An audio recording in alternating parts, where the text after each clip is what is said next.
What's up, everybody? JP Podcast here, episode 3. We finally got the sign in. Now we got to get it lit. So that'll be maybe episode 4. By episode 40, I guarantee it'll be lit. So Shane's laughing so much he just tripped. It was awesome, but he's light on his feet. So anyways, we have a friend of mine today, Jesse Lokken, in the house. Hey, what's up, my guy? How are you, buddy? So I got a chance to meet Jesse.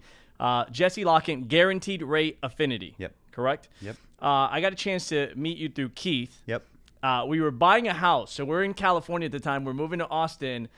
Sight unseen, some pictures online. It fit everything we needed. So we're like, that's the one. And we go through a bank I won't disclose, but it's like a police. And then, there's things like that. And they're like, yeah, we're going to get you approved. And I'm like, right before, I'm moving with my wife, my baby, they're delaying everything. Big old commercial bank. And then they're like, yeah, denied. And I'm like, what do you mean denied? Work with me. Tell me why. What can I do? Ghost me. Just a horrible experience. And so I'm like, we're going to have to rent something. I'm going to bring my wife, my baby, a U-Haul, all kinds of stuff. We're going to have nowhere to live. And so Keith introduced me to Jesse and Steve, and we went back and forth, and that's when we kind of built a relationship. Yep. Guy was a bad ass in loans, just educating me, helping, getting it done. So resourceful. So we'll figure out a solution. So let's make it work. Hey, let me see what we can do. Let me talk to my underwriter. Going back and forth. I was just so impressed with the professionalism, the service, the kindness, the authenticity, that we became friends, So when I moved here, I was like, hey, let's go to lunch. And then he took me to a CrossFit workout, and I broke my right shoulder. So this is why it's broken still. And he says, I don't, it's like I don't do it too often. And then he's beating his personal best when I'm there. So set me up for that. You just motivated me like everybody else that you do things for. So that's what it was. You wanted to inspire me, huh? Yeah, exactly. You inspired me. How about that? So, but just a good friend in the loan industry. And some of you guys know I like real estate. Some of you guys know we built some homes. We have a couple of properties. But I think real estate is one of the best investments for people to make. And I think there's so many people, especially with home ownership, the highest it's ever been, renting, the highest it's ever been. There's so many misconceptions, understandings about how to buy real estate, how a real estate loan works, that we want to do one for everybody. If you're a renter today, this could be a great episode for you, because maybe you're going to get a couple takeaways on how you can go from renter to owner. And if you are an owner today, maybe you can go from owner to investor, and that you can learn a little bit. But I hope this adds value to everybody, bro, and thank you for being on. Thank you so much for having me. Very delightful. It made me blush a little bit how you introduced me, but very mutual. Feel very much the same about you, your motivation, what you do for a living, and just grateful to call you a friend. Awesome, bro. Thank you. Yeah. So, okay, biggest misconception. There are so many people that even the guys that I work with, yep, where they're just okay renting. And I don't understand it. I'm like, why would you want to rent? That's somebody's mortgage. And there's I don't think they believe that they can get a loan. What is the biggest reason that people rent versus buy? Well, there's a lot of things that go into it, right? A couple things right now is still to this day, people think, oh, hey, I have to put 20% down to buy a house, right? I have to save 20% of that purchase price to buy a home. That's not the case. There is a plethora of programs that are out there. Down payment assistance programs, low down payment, FHA. If you're a vet, you got 100% financing through our VA programs as well too. But why would somebody say, oh, I don't want to buy? Well, maybe it's a fear of commitment, right? It's kind of getting in one of those relationships, right? You're buying a house. It's the largest investment of your life. It can be very intimidating. So that's where you have to have a loan officer like myself to kind of help you walk through, what does this look like? How does this make sense? And even if it's not right now, it's about how do you set goals to be in that part. As you know, dealing with what you guys deal with and the insurance piece and the investment side of it, this is a large investment of somebody's life. Oh, yeah. They got to make sure that they are fully educated when they make that decision, because once they sign that documentation, there's no going back. It's not a 12-month lease anymore, right? Yeah. They can be looking at a 30-year mortgage, right? But again, a mortgage is a financial mechanism to get you from point A to point B.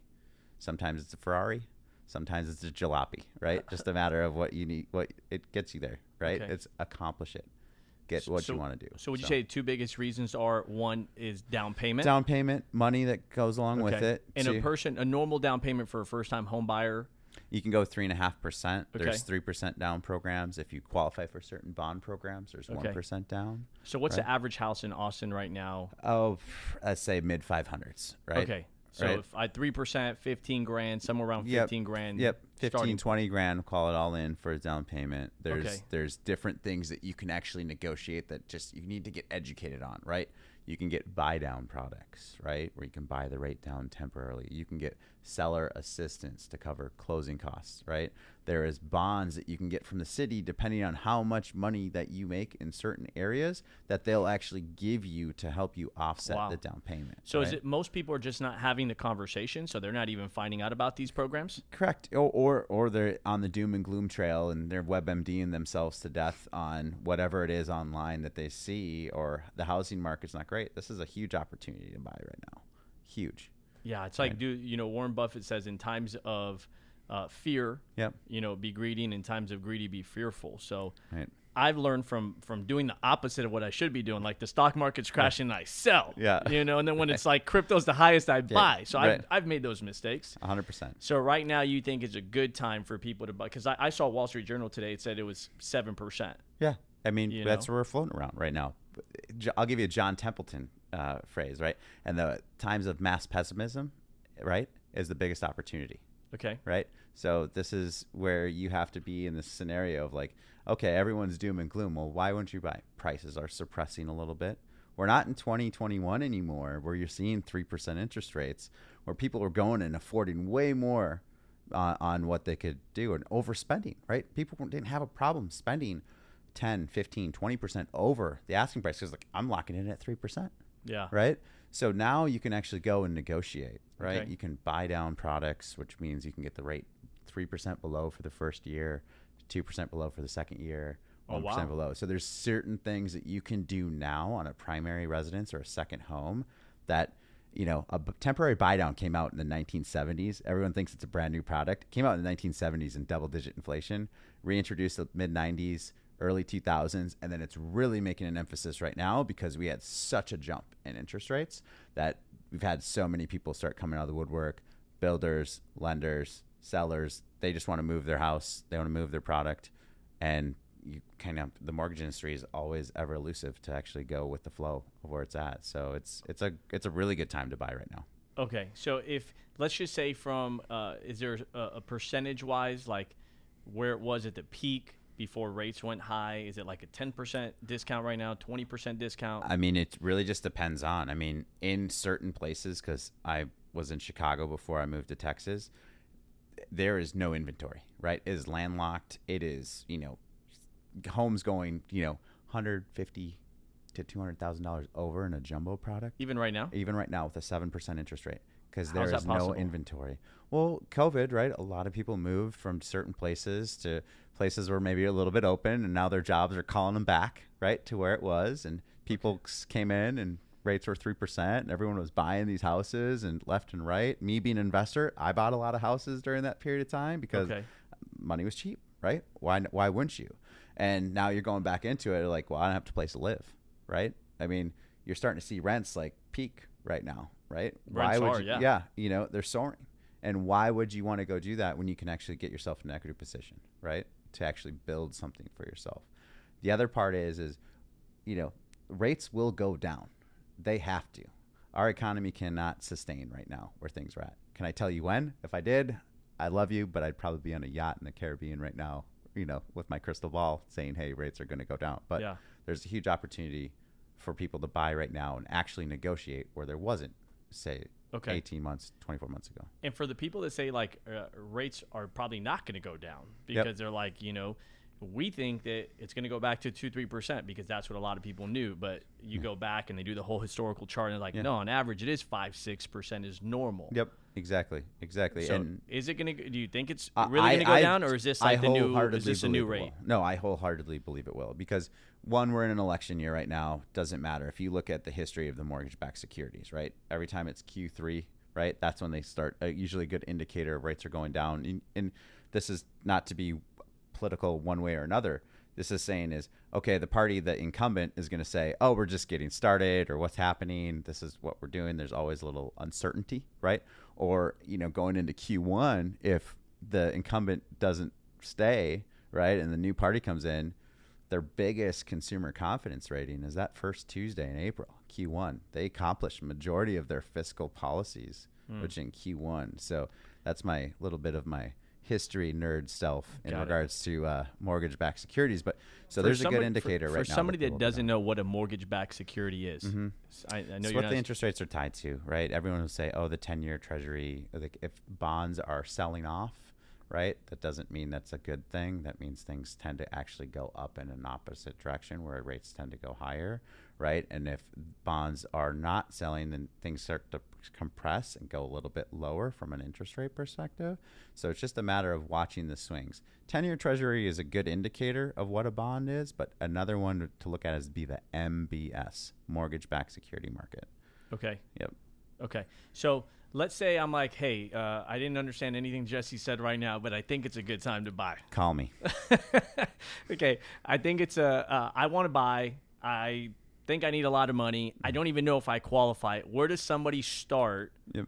You know, like we like to talk about being wealthy and all this stuff, but there's so many people that have no idea. Where do I even start when I want to go buy a house? Right. Start with a loan officer, right? Okay. You need to know what you can afford. Not just what you can afford. What are you comfortable affording, right? Let's go through it. Let's do a soft credit pull. Let's look at all your debts. Let's make sure all your stuff is in line, right? Let's make sure your income that you're telling me is truly what's coming to fruition, right? Okay. Like we have to go through it if you're self-employed, you know, looking at any P&Ls, right? Any business returns, you know, certain things that, you know, we've had to do, right? Sure. And things like that. Making sure if there's any other debts that are being paid off or, you know, what can you afford? How much money have you saved? Is there family that's going to give you a gift? Is there a bond program that you get? Like starting with a loan officer who's competent and can fully understand what we can actually do. That's like way to go, because at the end of the day is if I can't do something right now, I'm going to at least give you goals, right? 3 months, 6 months, 9 months, a year, 2 years for you to be able to help yourself line up to be able to go and buy that house. Right. And if you follow them 9 times out of 10, right, it's going to work out for you. Right. So that's so some people think, well, I have to have everything perfect before I go talk to a loan officer. No, because they're going to look at me and they're like, sir, you're not even ready for this. Is that a misconception? That's a total misconception. There's different loan products that are out there, 580 credit scores and up, right? If you've had bankruptcy or if you've had a foreclosure or owned a home in the past or short sales or had some delinquencies, we have credit counseling companies that can help you get some of the stuff removed off your credit a little bit earlier than anticipated, right? Rather than just sitting and waiting, right? Because you sit and wait, you're not doing anything proactive for yourself to actually go and afford the home, right? Or go after it. But the part is get in front of us now so we can tell you what to do. Because a lot of stuff is people like, oh, I just got to pay off all my debt right now and that's going to make it work. Well, you paid off every single piece of your debt. You didn't need to do all that. And now your down payment's gone, right? So we want to help you find a balancing act. Going back to your mortgage is a financial mechanism, right? Either it's a jalopy or a Ferrari, right? That's what it can be. Sometimes, you know, if you have a lower credit score and you got some stuff that's out there, you're not going to have, you know, the best mortgage or the best rate and the best things that get there, but it helps you acquire the property, right? And we get you there and we help you coach you on what it needs to be at so you can go to that next level, right? Or maybe when we refinance you, get that rate a little bit lower, save you a little bit more money. Again, it's a financial mechanism. That's all it is. That's what a mortgage is. So get into a property. Maybe I don't have the best rate, but I'm getting in there. I'm paying down my mortgage. My equity's growing. Yep. And when rates come down, my credit's better.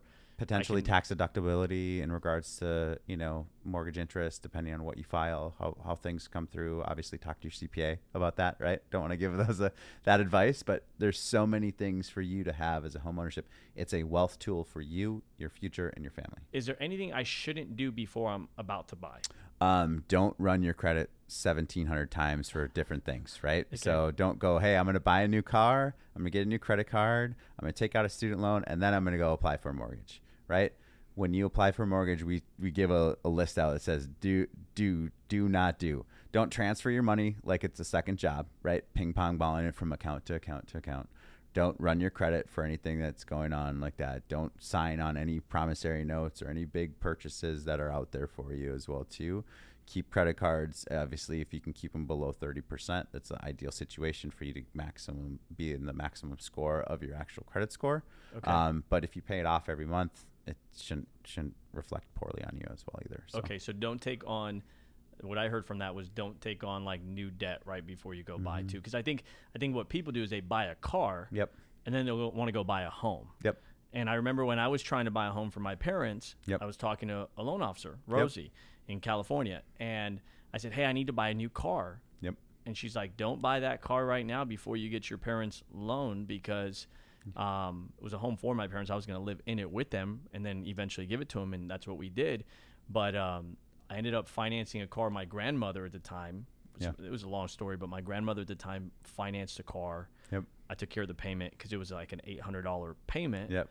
That was really going to affect my debt to income ratio. So for people that don't know what debt to income ratio is, Yep. can you give us a breakdown of what that is and what's like, how do they account for it? Yep. And what is a good percentage to be? Yep. So there's two things that go into a debt to income ratio. There's a front end ratio. That's just the housing expense, right?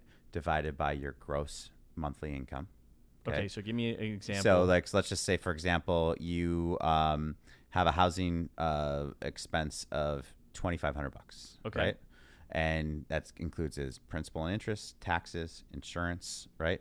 Okay. You know, HOAs, whatever it may be, everything for the actual home. Okay. And say you make $10,000 a month. Okay. Right. That front end ratio is at 25%. Okay. Okay. Then you want to do a debt to income ratio, which would be your back end ratio. So that all the debts that would be on your credit report plus your front end ratio, right? So you have a $1,000 car payment, you have a $500 a month pool payment, right? So you're at $1,500 there, and $2,500. You're at $4,000 total. Okay. You're at a 40% debt to income ratio. Does that make sense? So the mortgage, the new mortgage, Yep. principal plus insurance plus taxes, Principal, interest, taxes, insurance, HOAs, whatever it is, $2,500. Okay. plus Car payment, $1,000. So Yep. we'll be at $3,500. Yep. And then say a pool payment, another $500 payment. Some kind of installment. Some debt. kind of installment Does debt. that you student have. loan debt Student loan count? debt would count as well Okay. too, unless you're getting an Got it. So my monthly credit card payments Yep. that reflect on my credit, my car loans, any installment loan that Yep. reflects on my credit, they're going to add all that up. Correct. Okay. Yep. And then you divide it by your gross monthly income. So we are at $4,000 divided by 10,000 would be 40%. Right. Okay. You want to be typically in most loans, you want to be under 45% on a conforming loan, right? Conforming means what? Conforming, any loan that's in the, lower 48 except certain counties and states, right? $766,550, $766,550,000. The value of the home The or the value loan. of the loan. The value of the loan. $766,550. Okay. Or lower. Okay. Would be considered you want to be at 45 or lower. You can get qualified up to 50% on some of them. There's certain factors that you have to do, but that's just kind of the rule of thumb. FHA, like a Federal Housing Authority, if you're going to do the 3.5% down, they go up to 50. Sometimes you can go a little bit higher. VA, same thing, up to 50. You can go a little bit higher. There's variables that come with it. Reserves, which would be money in the bank beyond closing. Great credit score. Great income. All those fun things. So there's a bunch of. It's an algorithm, right? That's really that's what we play with all the time, right? And to get a loan, if your income is at 10,000 and your mortgage and all that plus your debt is you're at that 40% number. Good to go. Right. So so that's where people should be at. 40% or less is ideal. For 45 or less. 45% or less. Remember, it's going off your gross income, Yep. not my net. Yep, gross. Okay. Correct. All right. And then is there are you seeing that most people are not buying homes because they're not getting married, they're not having kids? Is that playing a role into it? I don't know. I think there's a lot of, this is an interesting time, right? People are having kids later in, more urban settings, right? Things are not as, before. I mean, my family, I grew up in small town Minnesota, right? My family was always like, get your house, have your kids, be gone. And I think my parents were, below 50 by the time all of us were out of the house, right? And that's not now. I am. Just had a kid I'm yesterday. 42, man, and I have a 3.5-year-old, and there's other people that have 3.5-year-olds in my daughter's class that probably got me by about 10 years, man. Wow. 12 years. So yeah, is it just happening a little bit later? I think people are realizing that how expensive stuff is, that they're really focused on their career first and then family second, where it used to be family first and then career second. I think that has something to do with people holding off a little bit more and buying the house. I mean, some people are still buying real estate though, regardless of it. There's a lot of people that are going against the grain. I mean, the good thing about Austin right now, especially where we're at, is there's a huge opportunity where people are making really good money and the housing is there and the rent is high. So it's like you can get, 3% down or 3.5% down. You can go buy something that to the equivalent of what you're paying for rent. Makes sense. Right? Should I buy something if I am single, I'm not married, I don't have kids yet? Should I still buy real estate? Absolutely. Why wouldn't you want to have that as a diversification of your investment pool, right? It's just a sliver of what it is, right? If it's insurance or if it's, brokerage accounts, a piece of real estate is an investment for you. It's diversification. Why wouldn't you want to have it? Because that property could turn into a rental property for you, right? Sure. Appreciation down the road. It's something maybe you sell it and that helps you step up to the next property, right? Whatever the world takes you, like whatever it may be, like why wouldn't you want to actually plant some roots and actually have something that's a tangible investment vehicle for you for your future? One of the things I saw was I think it was on Instagram, and the guy said, help your kid buy a house by the time they turn 18. And this was the advice. You can tell me if it's accurate or not. They said, as soon as your kid can work, hire them for your corporation. And I think it was like at 15.5, because I know you can hire kids if they're able to, like, for marketing and other stuff, which I'm trying to learn all these tax breaks. Okay. Right. So as soon as they could work, like 15.5, whatever, have them get a part-time job, hire them to work for your company, actually make them do the work, pay them, and then take that money that they're making, save it. That was rule number one, or advice number one. And then 2 was have them start filing taxes so they have some tax history. And then 3 was add them to your credit. Your credit card so that they have some credit history as well. And then by the time they're 18, they should have enough credit history, tax history, and down payment to be able to purchase some kind of maybe duplex or investment property and be able to use that rental income from like the duplex to help offset the mortgage. Is that good advice? Is that accurate? Why wouldn't you? I mean, the odds of you probably having a cosign on that are probably pretty great because it doesn't really work out as perfect as that would say. Like someone's working part-time and you think their debt to income ratio is going to fall in line to afford a duplex. You could utilize some of that rental money, but where are they going to come with that down payment from the get-go? If it's a FHA deal, you can do the 3.5% down, right, on up to 1 to 4 families, or you can do 5% down on up to 1 to 4 families, because I know we want to talk about multifamily here at some point, right? That is a great opportunity for them to be able to do it. But I think from the beginning, you more than likely have to be on that with them, because what will happen is they don't have the historical data of probably making $60,000 a year, $70,000 a year being a high school student, unless they're some Instagram influencer. Maybe that's what you're watching, some Instagram. My son will be on the podcast. There you go. All right. JP3 podcast. JP, there you go. I like it. But I think sooner you can get into real estate, the better. I got into real estate when I was 19 years old and started getting myself into properties, and that was been such a blessing. Just how did you get into it? Man, hard work and grind. I mean, long story short, I got in the mortgage industry. I was selling coupon books door to door in the winters of Minnesota. And a gentleman that I kept selling to was like, you should come work for me at this mortgage company. This is 2002. And I was like, all right, sure, whatever. He offered me a $24,000 a year base salary. I thought I made it. Right? I thought I made it. I was like, oh, this is so great. This is great. I'm going to love it. It's going to be awesome. And then my 3rd month, I broke the rookie record for that company nationally by selling all of them, because I kept booking appointments for them because I had no problem. What were you selling?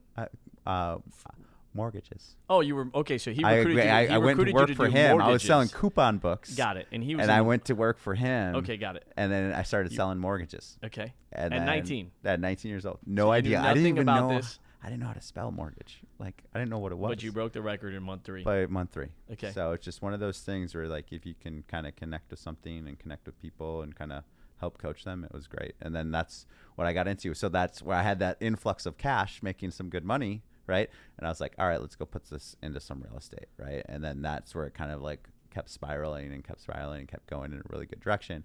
And then obviously 2007, 2008 happened.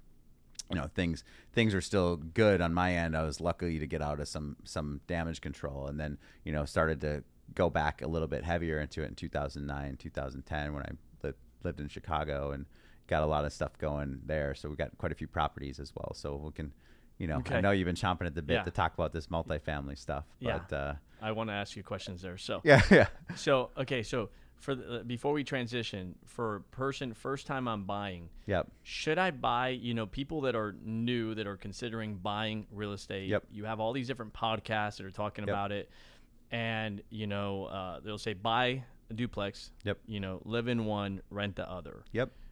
Any advice on, like, first, for a family, obviously they're going to buy a home, you know, with their kids and backyard. But for somebody that's trying to, like, I'm not married, I don't have kids right now, but I want to build an asset. Right. Is a duplex a feasible, good investment? Do you see that as common? Yeah, I do. It's a great investment if you have a good stomach. And why do I say that? Is now you have 2 furnaces, right? You have 2 refrigerators. You have 2 stoves, right? You went from going from 0 to 2. Okay. Right?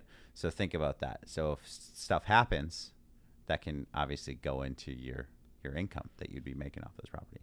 Hands down, it's the best investment you can have. Why wouldn't you want to have somebody pay a majority of your mortgage or a good chunk of it, and you live for 50% or less, right? That would be great. And they're helping you pay that asset down. I look at that. Every property I look at that I have is another 401k, right? That's what it is. It's another IRA, whatever you want to call it. The cool thing about it, this one though, is I can go in once it's paid down. I can borrow money against it tax-free, right? Same things that you guys have in your vehicles, right? So there's certain things that you can do with the duplex that you can help you accelerate to the next one. So this is a huge opportunity. So if somebody's a first-time home buyer and they want to go and buy a property, and they can buy 2 units all day long. It's the rule of vacancy, right? If you have 1 unit vacant, right, you're at 50%, right? If you have a single-family home and that's vacant, you're at 100% vacancy. That makes sense. Right? So those are some things that you have to kind of think about. Okay. And then how did you get into multifamily? You're buying real estate. You're 19. You get into it. You start killing it. You start learning that industry. Did you buy multifamily first? Did you buy a house first? No, I didn't. I bought houses and condos and townhomes first, which, you know, I highly recommend. Manage what you can manage, right? Buying too many homes with homeowners associations can tend to be a little bit of a too many governing bodies trying to tell you what you need to do in regards to it. So multifamily came a little bit later for me. Moving to the bigger city of Chicago from Minneapolis area, right, is there was more opportunity for that multifamily that was out there, you know, 1 to, you know, 2, 3, 4 units, right? You go above 4, it starts going into more of your commercial lines of business that you need to go. But you go 2, 3, or 4, you can put down a minimum amount of money, and you have to live in that property for a year. Okay. That's really what it is. So the Greystone that we still got up in Chicago, which I love, it's one of my favorite properties that I've ever owned, is I went on it in an FHA, 3.5% down. It was with the same family for 78 years, right? Wow. So I didn't want to put down too much money because I knew I need to go into that property and start fixing it up. Then I was able to fix it up, right? I did a really pretty decent job. The value went up dramatically. I was able to pull that money back out, and guess what I did with that money? Went and bought another one. Got it. Right? It took me about 18 months to finish that one. And then what did I do? I did that one for about 24 months, and then I went and bought another one. So you bought the first one, FHA. You lived in one of the units, because FHA, you have to live in Correct. it. Yep. Okay, so you lived in it, then you refurbished it. Yep. Okay. Just fully renovated it, and then created a lot of value. When you bought it, was it fully rented at the time? It was vacant, completely It's vacant? Yep. Okay. Had you ever been, and you already had been a landlord before Yep. because you were Yep. buying some of these condos, townhouses, and renting them out? Yep. Okay. For somebody that's never been a landlord Yep. before, how should they start? Where does Start- somebody even start? Obviously, looking at the leases that are in place if they're going to buy an existing property, right? Okay. If they're going to be a landlord, you want to make sure that you have a solid lease, solid payment plan, solid everything put together in regards to where things are at, expectations of the clients, how long they're going to be in there. Because if there's ever things that you need to fix or do whatever, you don't want that to fall into your hands. Being a landlord, again, can you stomach it, right? Remember we talked about having, 2 furnaces, Yeah. 2 stoves. Yeah. Same thing. You have 3 units. You're managing 2 other people plus your own unit, right? Yeah. So you're trying to make sure that everything is there and you're, getting good and qualified people. Highly recommend doing credit checks. Don't rent to friends. Try not to rent to family, Okay. And the reason why is, again, you're often, it's business at the end of the day. You're going to often Yeah. more likely Like, kind hey, of bro, I slide out. can't pay you, but Hey, like, man, I I love you, can't but I'll bring yeah. over some food. I'll get it Yeah. to you on Friday. Yeah, hey, I'm going to bring you, I'll buy your groceries. Is that okay? Like, how does that work? Got it. No, it doesn't, I don't recommend doing that. But being a landlord is not bad. You're going to want to set up separate accounts just to make sure. Is there a book somebody? Is there a book you recommend for people that want? I mean, just one of my mentors who owns a lot of units in Chicago. His name's Cullen Davis. He's the one that kind of just helped me kind of work through this, and he owns and manages 5,000 units. So then, is that the way that you'd recommend somebody to find a mentor that's in that space that's already doing it? Absolutely. I mean, I have plenty of tools. I have spreadsheets, things like that. People to manage their money, how to separate it. Where do you want to put this? I had a question from an actual real estate agent that I'm helping invest a bunch of properties in Michigan. And they're like, how should I separate this? And they just bought 7 single family residences all on one block, and I financed them all. Right. 7 at one time. 7 at one time. Yep. So is that block empty? Yeah, pretty much. It's pretty much. There's that 8 houses on that row. So they bought 7 out of the 8. They bought it from a person. I did each individual loan because I was able to do that. And they're like, I'm just spinning. So created a series LLC and an individual LLC for each of the properties. So say, for example, it's like 5908 Euclid. 50 60 Euclid, 50 62 Euclid, and that's where you can kind of just separate any security deposits and stuff like that. Because at the end of the year, guess what's gonna happen? You're gonna have to go talk to your accountant, or you're gonna have to figure out your expenses, and you have to look where all that stuff's at. And it's a lot easier just to set it up from the beginning and have it ready, because you want to create that layer of protection between you and your property, right? Because you don't want anyone to come after you personally. Okay, and so I want to buy. One of the challenges I'm having right now, maybe other people are having it. Yep. I want to buy multifamily, but it's financing it currently right now. Mm-hmm. What I'm going to have to pay versus what I'm going to generate in rent, I'm going to end up at a loss. Well, that's the part where right now there's certain loans that are called debt coverage service ratio, DCSR, or debt service coverage ratio, DSCR loans. They are not very great right now because of where interest rates are at. And then, rents kind of pivoted, and now they're starting to go back up. So you'll start to see this come to fruition. And guess what's going to happen? When that happens, rates go down. So rent will go up and rates will come down. So that you'll start seeing where you will actually be able to generate cash flow on it, because you're probably looking at 25% down on some of these multifamilies, right? And if you go over 5 units, you're looking at 40% down on most of the commercial lending right now. You're seeing why am I not? Well, you're borrowing money at double what you were 2 years ago. Correct. And that's the issue that everyone's having right now. So right now, if somebody wants to buy a investment property, multifamily or commercial, how can they do it right now where they're not taking a loss every month? Well, you got to think about it. The loss isn't necessarily, if you're losing $300, $400, or $500 a month on it, it's really, I don't consider that a loss, because that's tax deductible, right? It's an expense, right, that you're losing out on the actual money. The majority of the funds is still being paid down, so people are still paying a majority of your 401k for you, right? Yeah. So, quote unquote. So you are losing a little bit of money, but you're not losing a ton of money, right? Just think if you had that home vacant, right? and it was a $2,500 a month bill, but you got somebody in there for $2,000 because you had to do it. You'd rather lose $500 versus $2,000, right? The appreciation of the property will still be there for the future. Yeah. You don't want to necessarily miss out on that. So you're basically saying you're going to take a small loss right now. Yeah. Down the road you refi. Yeah. And you get the depreciation. Because guess what? So rates go down, values will go up. Are investors, are you seeing, since you're on the back end side of it, loans, are investors buying properties right absolutely. now? Absolutely. If you have cash to deploy right now into properties, absolutely you should be buying investment properties. Okay. Absolutely. Without a doubt. Like, no questions asked. Because guess what's going to happen? Like we talked about, average over the whole history of the MBS is 5-6%, where you want to be able to see some of these interest rates at. If it goes back down to that, even it goes 1% lower. So say we're at 7 right now, it goes down to 6%. Every percent the interest rate lowers, 4.5 million more people become buyers. So I'll say it again. Every time rates reduced by 1%, 4.5 million more people become buyers. They actually buy, or they become eligible to buy? Become eligible to buy. Okay. Right? Because it's affordable now. That makes sense. Right? So what happens if we go down 2%? You're talking about 9 million people potentially come to market. Got it. Right? So how would you, now what does that do?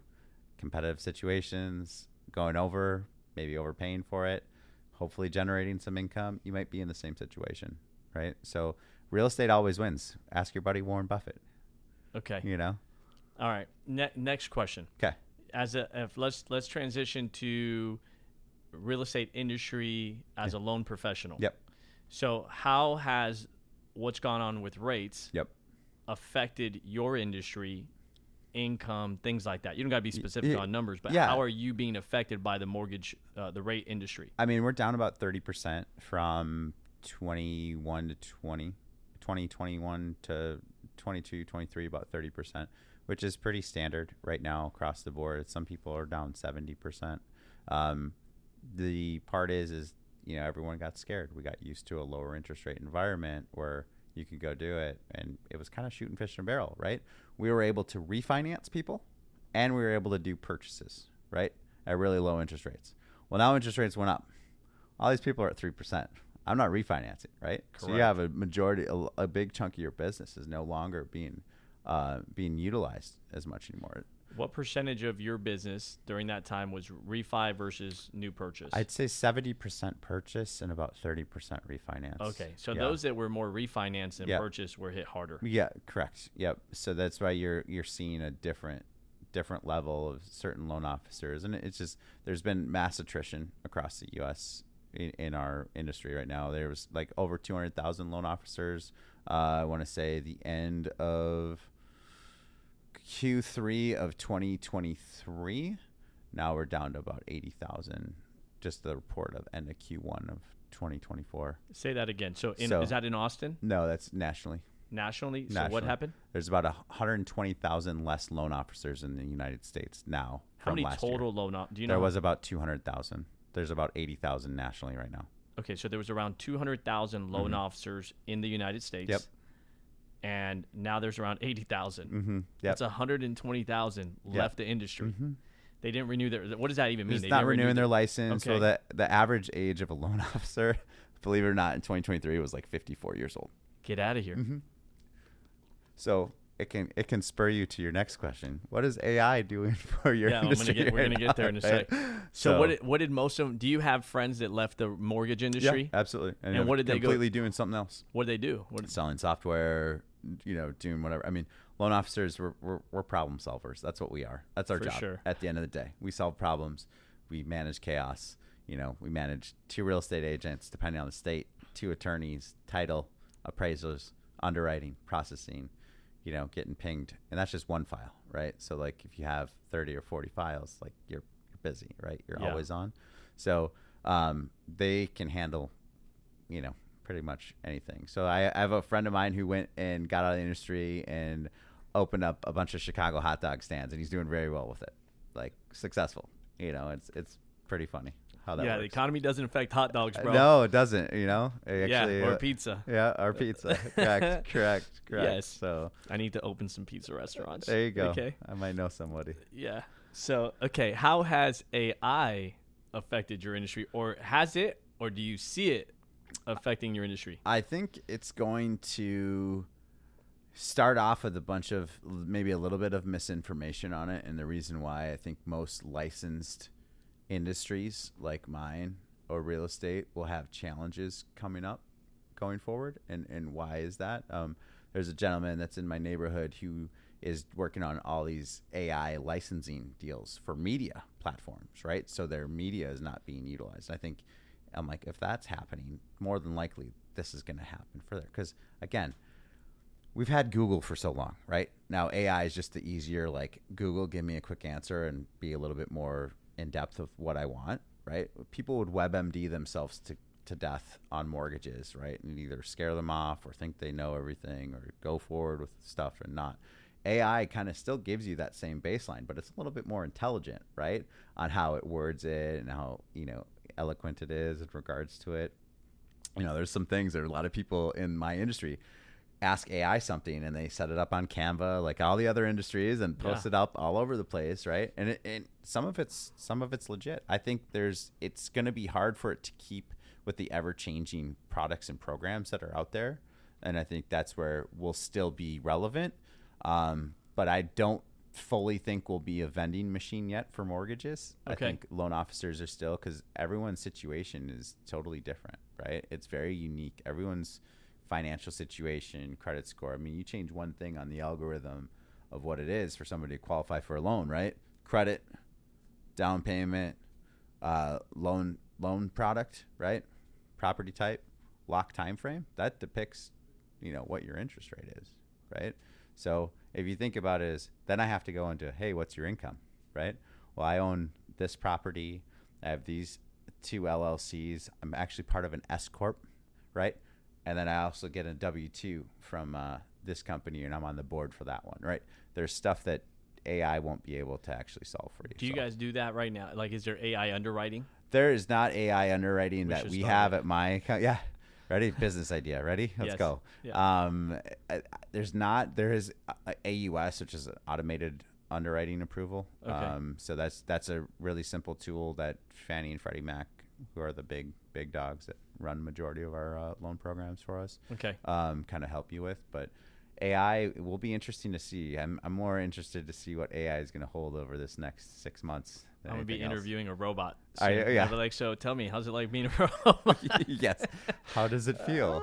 How does it feel being a robot? Exactly. So when you look at that real estate lawsuit that came out and they're like, hey, these guys have been abusing clients. Yeah. We're not going to let them do that anymore. Right. How is that affecting the loan industry at all, or no? I think it's the doom and gloom, right? You're talking, they're, magnifying the, very small percentage of real estate agents that potentially do abuse. Real estate agents are a key success to the real estate market, whether contrary to most belief, right? Some people say, oh, I can find it on my elves and go, well, if it wasn't up on certain sites, or if it wasn't through MLS programs or anything like that, or going through the site surveys and all the certifications that they need to do just to be able to negotiate and make sure your contract and make sure you're protected, you're going into your largest investment of your life, right? And you're going to say, I know it better than the person that's been doing it for 20 years who's a licensed real estate agent. How does that sound for you? If I get I like to do my own surgeries. Right. Exactly. I get on a trial, I've never been an attorney, right? A trial for murder, accused for murder. Rocket lawyer. Yeah, exactly. What am I going to do, right? Yeah. So there's more value than what people want to say. That they think, oh, hey, we have these $1 million listing shows and all this stuff that goes on. Are they being affected though? Like, have you seen the general public be like, hey, you know what? I don't want to pay you as much. It's absolutely. I mean, that's stuff that's going to be coming out. Okay. I think it's coming out more and often. But I mean, if somebody is making that kind of transaction and they understand the value of being protected by somebody who negotiates and does this to pay their own bills, why wouldn't you pay them to do it, right? Why wouldn't you do that? I mean, I think that's the part. I think you're going to see more agents probably lean towards listings, right, than anything else. on agreeing it, and it's going to be that listing agent's job to actually make sure that they're paying the buyer's agent, right? That's really what it comes down to. The NAR lawsuits, I think, are far from over right now, right? And I think it's going to be a very interesting time, but it's, I have the utmost respect for real estate agents. They are, the people that refer me business, right?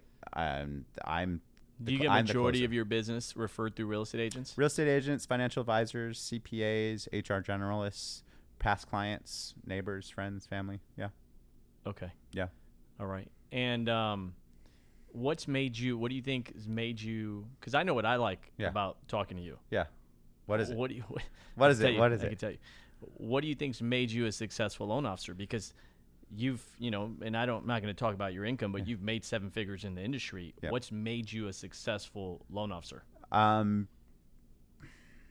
Or successful business person? Having the right support. My teammate Stephanie is the best. She's awesome, like hands down. Having the right people around you, having, how do you say it? Simon Sinek has that story, like, what is that book? It starts with why, right? With why. Understanding what my why is, right? My why is I want to provide a nice life for my family. I want to be able to make sure that I'm around to be able to do that for them. And then my whole part of that starts with why book is also like understanding what my client is. Like when you sit down with somebody yourself and you start saying, hey, I'm going to show you what we have. You don't start with that, right? I'm just going to show you my products, because you're not pushing products, right? You're building a relationship. And if I can say, I can understand what your time horizon, your risk tolerance, right, is, and really kind of understand your ultimate goal of everything, I think that's what helps me be successful. Because if I can understand your goal and I help you reach it, 9 times out of 10, I'm going to get that loyalty from that person every single time. Yeah. You took, when we were talking, there was a whole lot of conversation, understanding. I felt like you genuinely, and I understand sales. I'm not naive, but I understand. You could tell when somebody also is like, man, they're a great sales professional, but they also genuinely care about what they're doing. And like, and I felt like I got that level of humanness, from you, professionalism, education, speed, support.